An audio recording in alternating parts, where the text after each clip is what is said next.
Ako ay pinag paunti-unti hanggang sa mga ng aking tagapag-alaga, mga anak nito at pati na din ng mga kapitbahay sa aming lugar.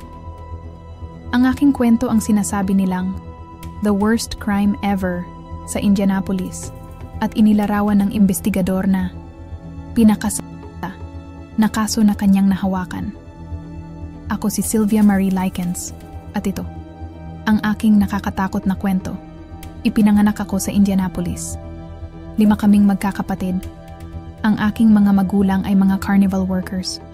Mahirap lang kami, kaya kinakailangan ng aking mga magulang na magtrabaho at lumipat sa iba't ibang lugar upang magtinda sa mga carnival. Madalas ay naiiwan kami ng isa kong kapatid na si Jenny na may sakit na polio sa aming lola. Para makatulong sa aking mga magulang, ay nagtatrabaho ako bilang isang babysitter na mamalansya at running errand girl ng aming mga kapitbahay. Palakaibigan, makumpiyansa at masiglang bata kung ilarawan ako sa amin. Mahilig ako sa musics, lalo na ng The Beatles, at protective ako sa aking kapatid na si Jenny. Noong 1965, kinailangan ng aking mga magulang na umalis ulit para magtinda sa isang malayong lugar.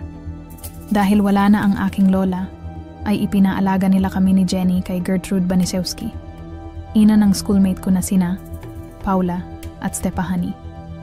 Sinabi ni Banisewski na huwag mag-alala at aalagaan niya kami na parang anak na niya. Nagkasundo ang aking ama at si Banisewski sa $20 buwan-buwan na ipapadala para sa pag-aalaga sa amin. Matapos ang isang linggo na pagtira namin sa bahay ni Banisewski, ay nakaranas kami ng simpleng pagdidisiplina. Pagkalipas ng 2 linggo, ang pagpapadala ng aking ama ay nabigong dumating ng tuloy-tuloy sa mga nakatakdang petsa. Dito na nagsimula magpakita ng tunay niyang pagkatao, si Gertrude Banisewski. May part 2. Kung nagustuhan niyo po ang aking kwento, please suportahan niyo po ako sa pamamagitan ng pag-click sa Showcase link sa taas.